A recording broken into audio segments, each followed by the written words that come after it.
Oi, meus amores. Quero desejar a todos vocês, espectadores da TV Relacionamento, um feliz Natal e um 2024 repleto de saúde, abundância, prosperidade, luz. Amém.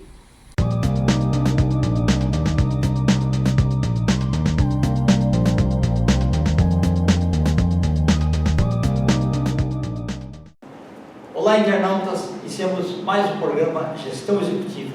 Hoje nós temos aí 3 talentosos que vão nos ajudar num tema muito interessante. Nós vamos falar sobre inteligência artificial. E os mestres aqui, Rui Campos, Rubens Vicari e o João Conte. Né? Perfeito. Rui, você quer começar a falar um pouquinho esse novo acontecimento que já mundialmente chegou assim, ao ouvido de todas as pessoas? Na verdade, não é tão novo, né? A inteligência artificial já acompanha a gente há algumas décadas, mas como parte de processos do tipo atendimento, de dúvidas, compra online, etc. É uma tecnologia que não estava acessível porque era parte de um sistema. Então, ninguém sabia que existia isso. O que aconteceu agora? Uma revolução que consiste na abertura dessa tecnologia para todos os usuários da internet. Então, qualquer um pode hoje acessar um aplicativo e usar a inteligência artificial no seu cotidiano, em vários processos do seu cotidiano. Então, essa é a revolução, né? A abertura e, portanto, uma explosão do assunto. Perfeito. Com todos os prós e contras. Está certo. Ô Rubens, na sua experiência aí, o que você pode falar sobre inteligência artificial? A gente está falando sobre inteligência artificial e o impacto no nosso cotidiano. Isso. Mas isso pode levar a outras questões, por exemplo, no mercado de trabalho. Então, existe uma preocupação na sociedade de que até que ponto essa evolução da inteligência artificial pode substituir o homem, né, ou o ser humano na atividade do trabalho.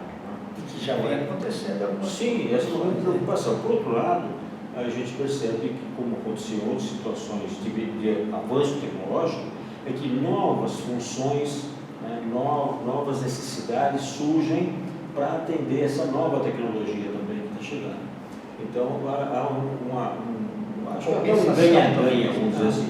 O importante é estar atento para essas mudanças, estar preparado para essas mudanças, né?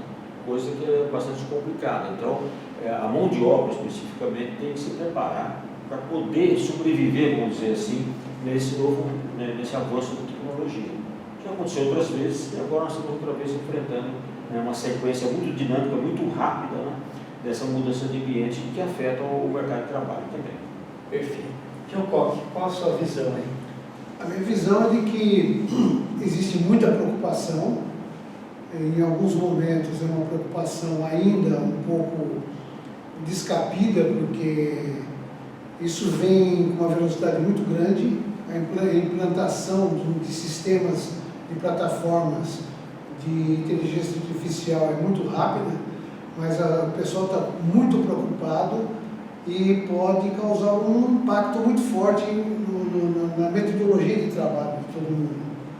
Nós de consultoria, por exemplo, a gente vai tirar o melhor proveito possível dessa tecnologia, que vai nos ajudar muito com grandes volumes de informações, com grande base de dados, para poder preparar os nossos projetos e aplicar nos clientes que nos contratarem para desenvolver alguma coisa específica para a necessidade dele. A nossa visão é de que há uma expectativa muito boa, muito favorável, muito aproveitável, mas é muito prematuro tomar uma atitude muito intempestiva para poder implantar qualquer sistema de inteligência artificial sem conhecer um pouco melhor os mecanismos de busca que existem no mercado atualmente. Ok, perfeito. Rui, mas mesmo para uma empresa contratar os consultores, né, os consultores têm que fazer um diagnóstico primeiro na empresa, né? Isso. É isso que eu queria que você falasse, pô. Então, a inteligência artificial, nesse primeiro momento de abertura, o primeiro impacto do cotidiano é que ele vai aumentar a produtividade do seu trabalho. Então, o que você hoje demora para fazer um relatório, demora 5 horas, você acha que ele vai ganhar pelo menos 1 hora, né? A grosso modo, tá? A grosso modo. Então, para nós, já tem esse primeiro impacto. E nós temos um impacto também, que é de ambiental. Como a gente sabe que a inteligência artificial está se espalhando muito rapidamente, a gente tem que conhecer esse assunto muito bem, porque o nosso cliente vai conhecer. Então, se a gente não conhecer, não consegue conversar com ele. Né? É verdade. Então, nós temos impacto em 2 níveis, né? Na produtividade do trabalho e na adaptação ao ambiente do cliente. Perfeito. E você, O caminho é o mesmo que você começou e deu pontapé aí com o Rui, né? Na verdade, o nosso trabalho é de entender as dores do cliente, né? Num novo ambiente que vai permitir usar outras ferramentas para tratar de uma doença que já existia de algum tempo atrás, né? Então, é importante que a gente consiga perceber as dores do cliente e trazer técnicas de gestão que estejam adaptadas a esse novo ambiente e usando ferramentas, como o Rui falou, mais produtivas, mais assertivas para resolver certas questões.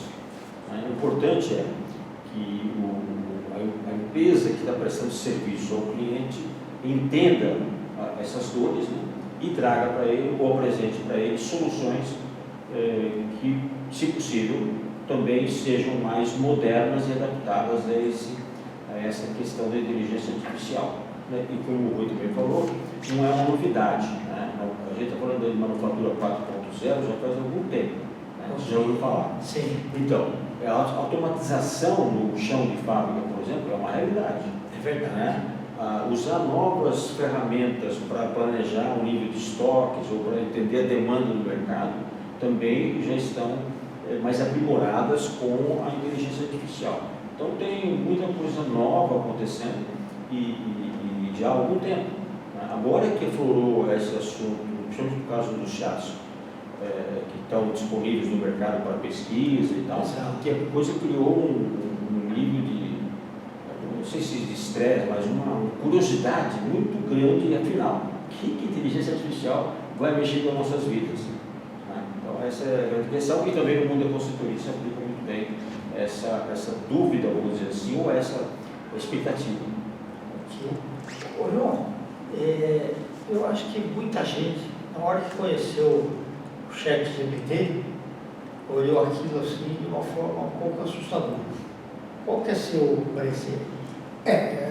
O problema dos ChatGPT, que na verdade chama-se chatbot, né, que é o mecanismo, a plataforma de busca. E robozinho, né? É o robozinho escondido lá atrás da máquina, que é o seguinte, o problema não é ter uma informação, o problema é saber como questionar a informação.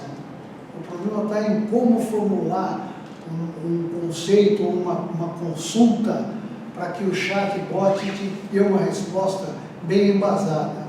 Eu tenho feito alguns experimentos no nosso trabalho de buscar informações e faço propositadamente no começo uma pergunta sem muito fundamento.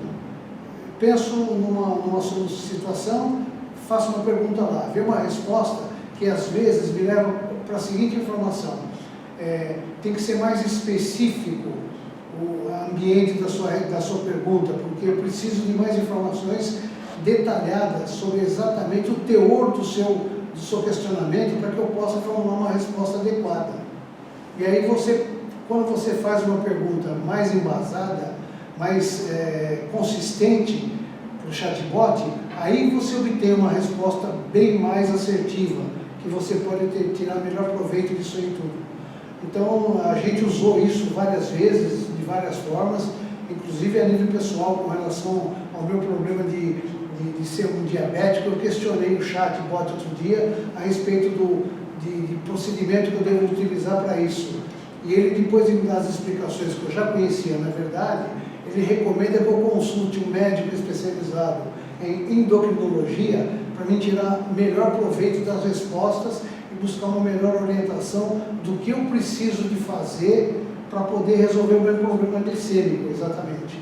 Então é uma questão delicada ainda. Então tem que tomar um certo cuidado, mas que é um avanço, eu acho que é inegável, não tem como voltar atrás. Mas tem que se preparar para fazer as perguntas, saber o que perguntar para ter a melhor resposta possível. Perfeito. Ô, Rui, aproveitando que o João falou, na verdade, assim, a gente tem que trabalhar com a inteligência artificial como se a gente fosse um coaching, né? Fazer as perguntas certas, né? As mais poderosas, para fechar o assunto de uma forma melhor do que vir aquele montão de informações que você tem que filtrar depois. É isso? Esse é vamos dizer, o IT da inteligência artificial. Hoje em dia você vai no buscador, você recebe um monte de coisas, né? E boa parte dessas coisas são lixo. Então você tem o trabalho de fazer a seleção, filtrar, certo? A proposta desses pacotes de inteligência artificial é ele fazer isso.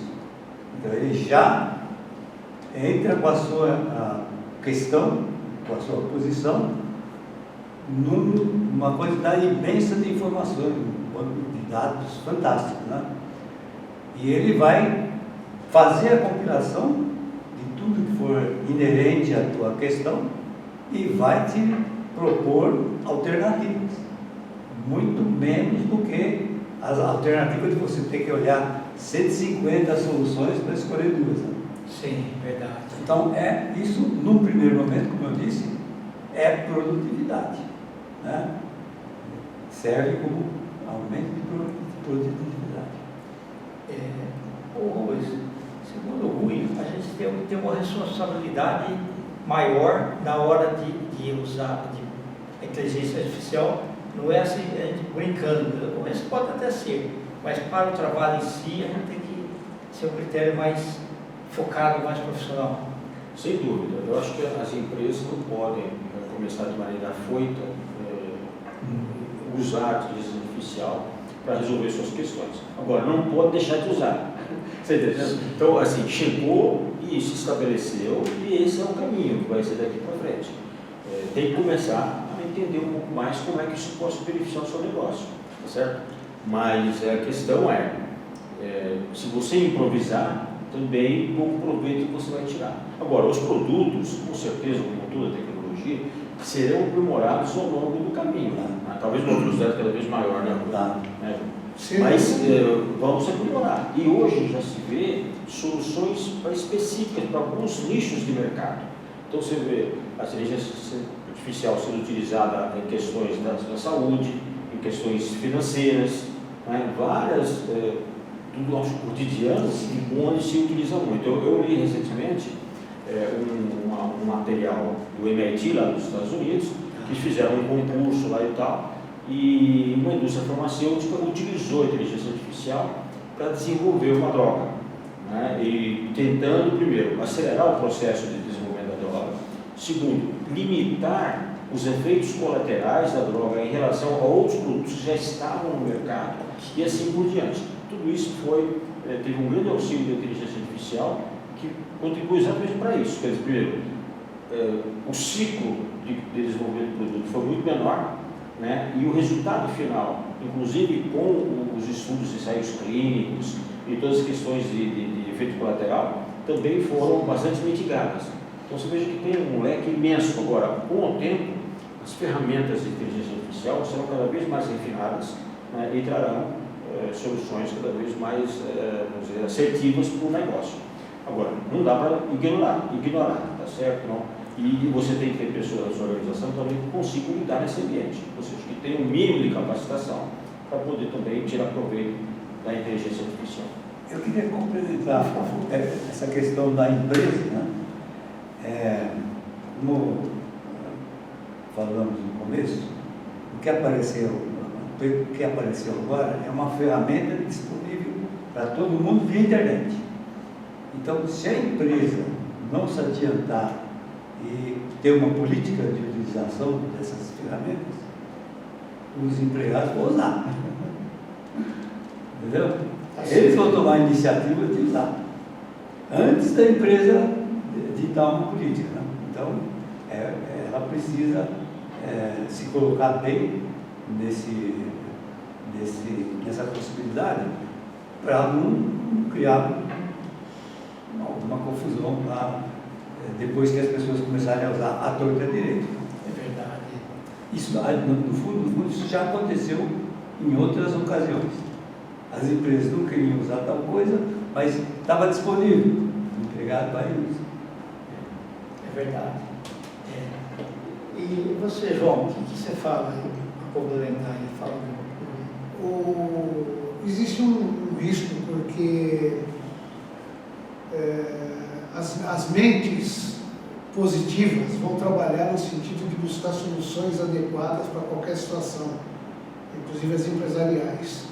Só que na contramão da história existem aqueles interessados em se aproveitar do tráfego de dados, que é volumoso ao extremo, para tirar proveito disso e cometer fraudes de tudo quanto é tipo.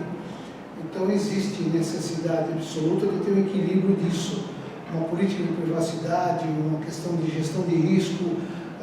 Tem uma série de situações aí, políticas antifraude, que é para evitar a disseminação de informações de uma forma descabida, o acesso a isso. Eu li uma matéria recentemente de que a história do QR Code, por exemplo, em restaurantes, que você tem que colocar o celular ali para ter acesso ao cardápio. Sim. Tem algumas pessoas que substituem o QR Code da mesa, e a pessoa, quando acessa com o celular, aquele QR Code que está lá instalado rouba as informações do celular, todas as informações, senhas, contas e tudo mais, né? Então esse cuidado tem que existir. Existem os dois lados da moeda sempre. Tecnologias vai ter sempre prós e contras. Tem os interessados em fazer tudo pelo bem e tem aqueles que não têm tão boas intenções como se espera que tenham, né? Que é necessário ter. Então é o avanço da humanidade. O ser humano vai se adaptando, mas o ideal é estar sempre voltado para uma questão de buscar um equilíbrio ético para o uso da inteligência artificial. Isso aí é preponderante. Tá certo. Rui, nós temos aí ainda alguns minutos nesse bloco aqui. O que você gostaria de complementar?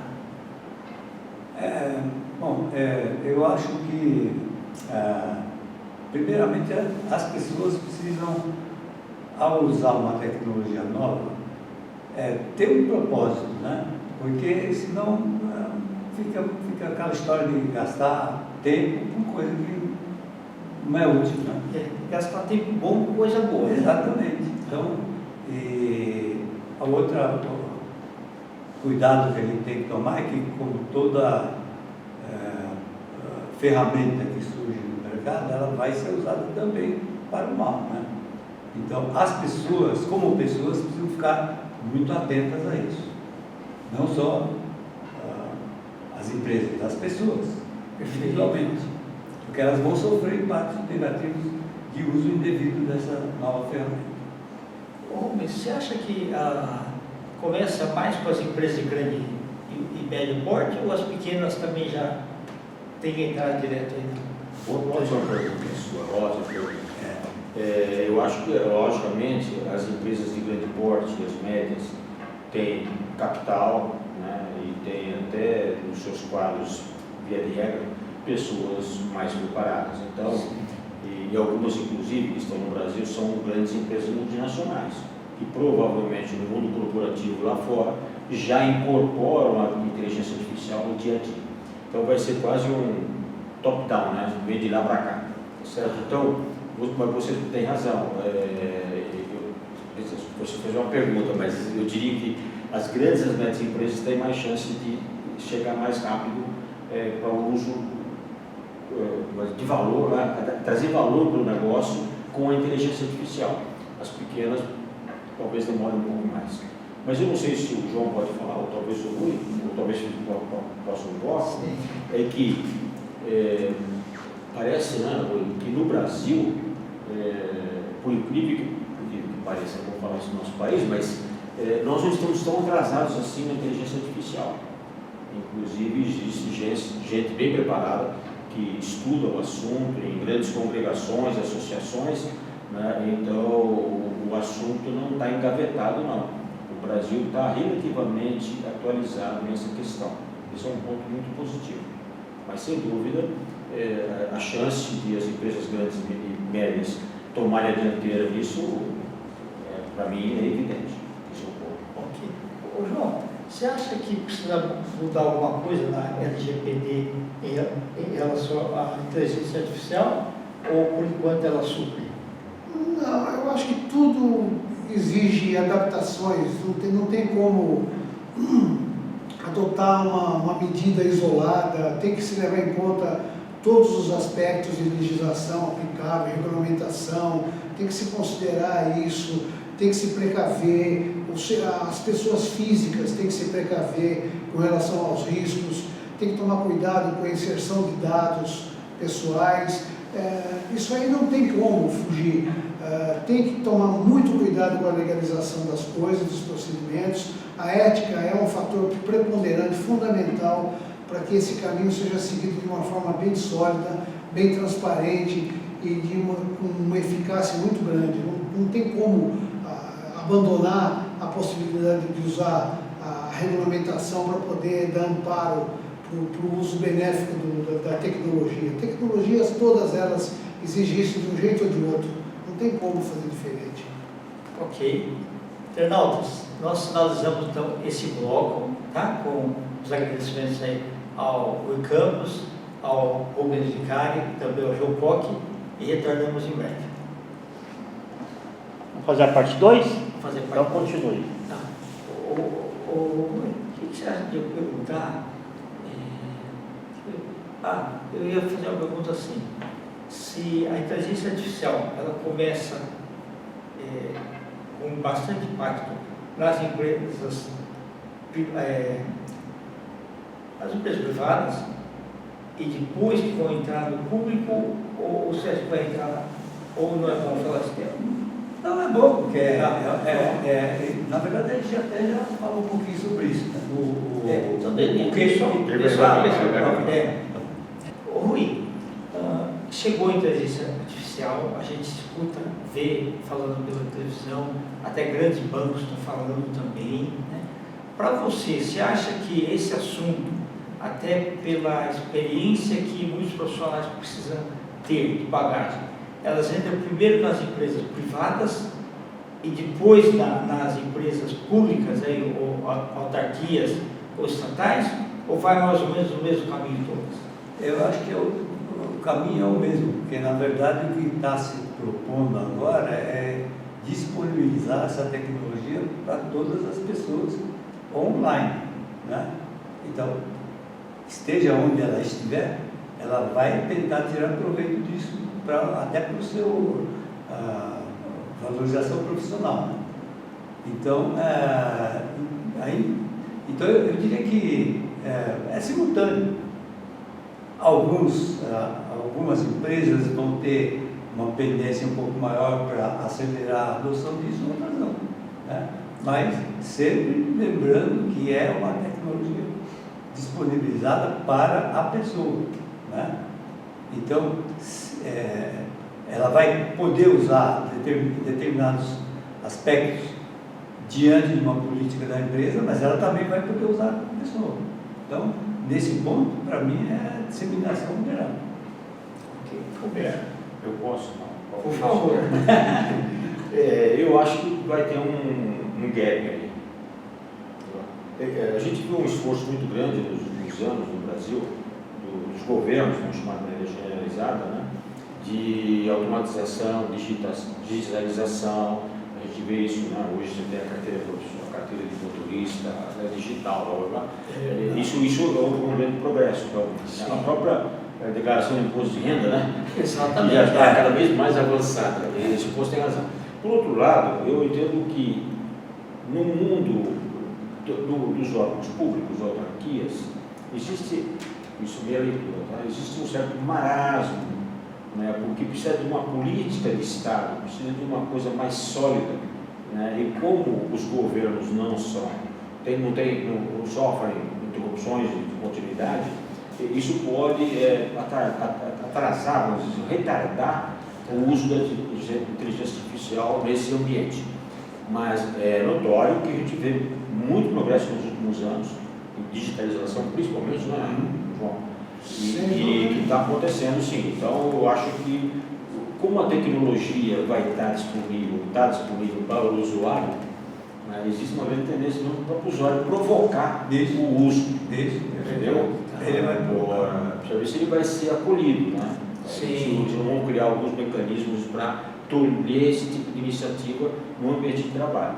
Então talvez aí no setor público a coisa seja um pouco mais lenta, mas é irreversível, isso vai acontecer. Mas isso já aconteceu em outras situações, né? Havia uma certa época assim, aí o pessoal tentava proibir o funcionário de usar a internet. É verdade. Não tem cabimento, mas tentava. Aí não tem como você segurar. Uma coisa que vem online, que está no computador do cara, no celular do cara, ele vai usar. É verdade. Então, vamos dizer assim, trate dele para que ele use bem. E proveito da organização. Né? Ok. Ô, João, mas o processo de digitalização, eu acho que está sendo mais possível, porque o custo do hosting diminuiu, né? Antigamente você tinha aqueles servidores imensos, tudo caro, né? Ah, sim, isso aí é uma coisa normal, né? Quando se fala em inovação tecnológica, ela vem tanto na parte pensante, que são os softwares, como também na parte mecânica, que são os hardwares. Então, existe uma similaridade de desenvolvimento de tecnologia que vai, ao longo do tempo, compatibilizando uma coisa com outra. Não tem como fazer diferente, né? Você vê, há anos atrás, eu mesmo tenho um HD externo plugado no meu computador, no meu notebook, que tem lá uns 15 centímetros de comprimento e de largura. E milhares de informações. E milhares de informações. Aí você pega hoje, atualmente, tem lá o mesmo HD pequenininho, que tem terabytes lá dentro, mas tem 3, 4 centímetros. Fora as nuvens, né? Pendrive, fora as nuvens. Fora as nuvens. Quando eu abro o notebook para salvar um arquivo ou criar um arquivo, a primeira coisa que ele faz lá é se eu vou mandar aquilo para a nuvem. Né? Primeira pergunta que ele faz, salvar como nuvem, no ato.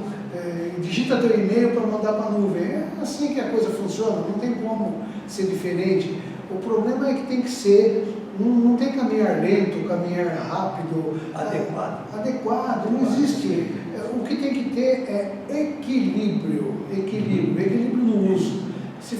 A gente falou do chatbot, fazer uma pergunta para o chatbot, esperando uma resposta, e sair aplicando a resposta sem considerar os fatores que envolvem aquilo ali, o ambiente de uso daquilo, seja no aspecto pessoal, no aspecto empresarial, é complicado. Não dá para simplesmente jogar aquilo no ar e achar que aquilo vai trazer um resultado esplendoroso, porque pode não trazer.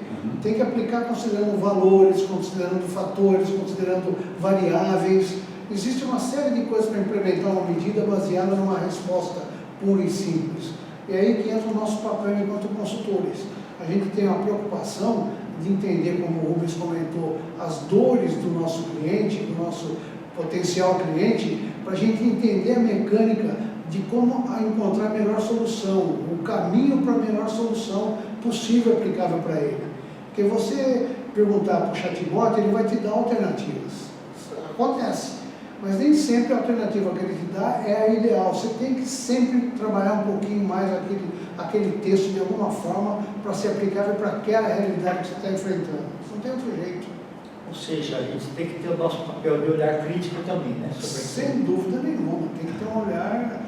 Os textos que eu tenho desenvolvido usando o chatbot aí, eu percebo que você não dá para pegar do jeito que vem e simplesmente colocar, transferir para um arquivo meu lá e usá-lo na íntegra como ele vem. Você sempre tem que reformular um parágrafo ou outro, a composição daquele arquivo, para buscar um padrão de informação adequado, né? Você sempre tem que fazer isso.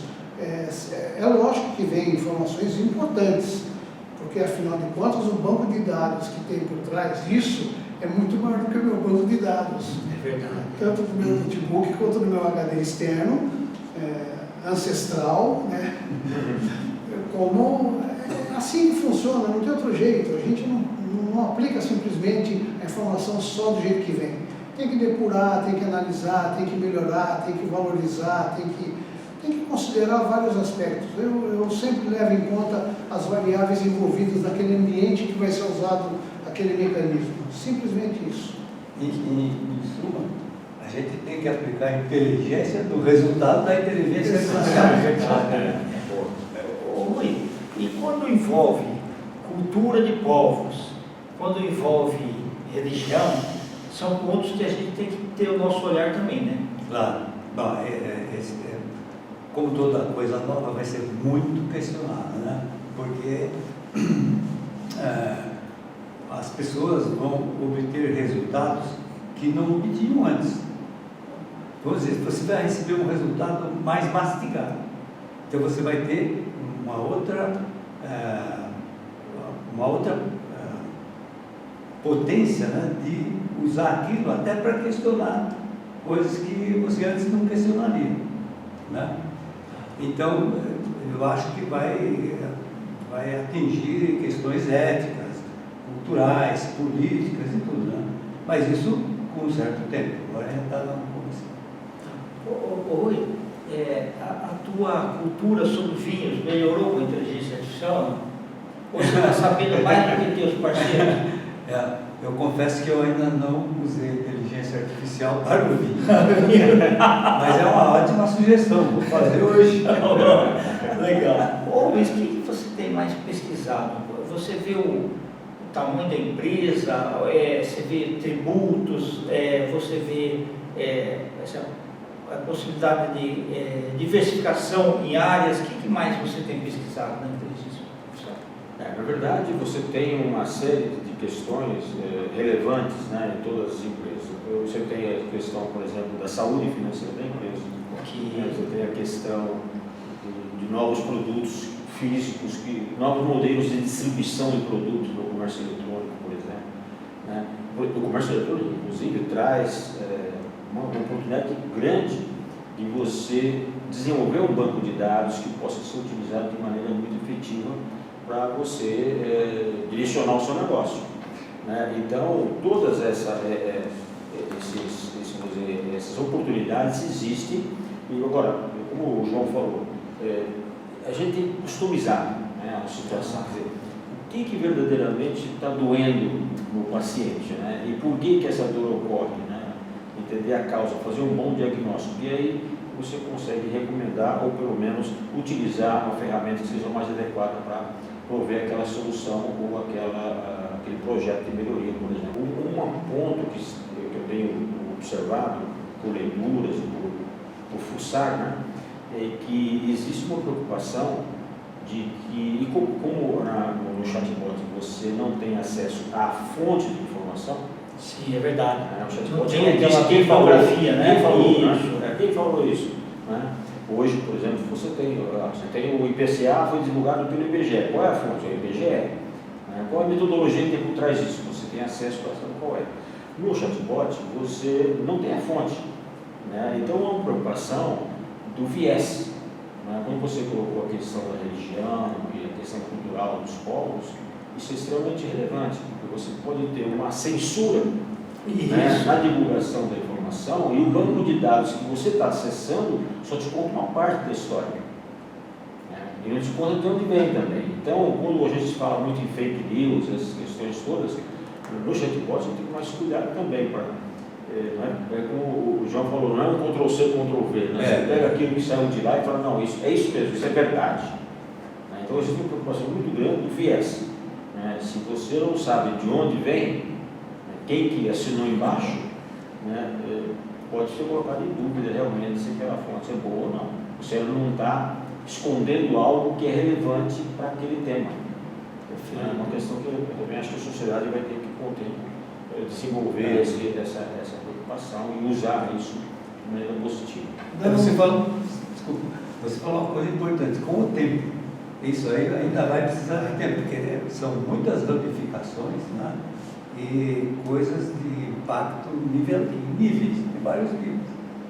E como é tudo novo, ninguém sabe ainda o que realmente vai acontecer. Né? Então, o fato é que está impactando muito mais áreas do que qualquer outra tecnologia. Não dá para ignorar. É verdade. Não dá para ignorar. Esse é o ponto. O que eu queria dizer, completando o que o Rubens estava comentando, é que nos nossos projetos a gente faz um chamado diagnóstico situacional, que é para entender as dores do paciente, como o Rubens gosta de dizer, e isso, uma parte desse trabalho é feito no olho, na entrevista pessoal com pessoas, com profissionais de vários níveis da empresa. E, especificamente, por precaução, a gente faz uma avaliação com a alta administração das necessidades daquele projeto. Então, a gente sabe que áreas, efetivamente, a gente tem que dar um pouco mais de atenção para formular as perguntas, levantar as informações, olhando no olho de cada um dos pacientes, para entender a mecânica da coisa. Quando você pega uma pergunta simples para um chatbot, você tem uma resposta ali que é de caráter, muitas vezes, até genérico demais.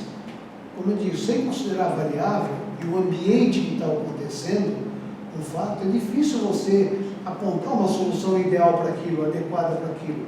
Isso existe tanto nas questões de planejamento estratégico, finanças, como o Rubens falou, gestão de risco, avaliação de ativos, e por aí vai, regado no todo, até no aconselhamento de carreira, orientação profissional,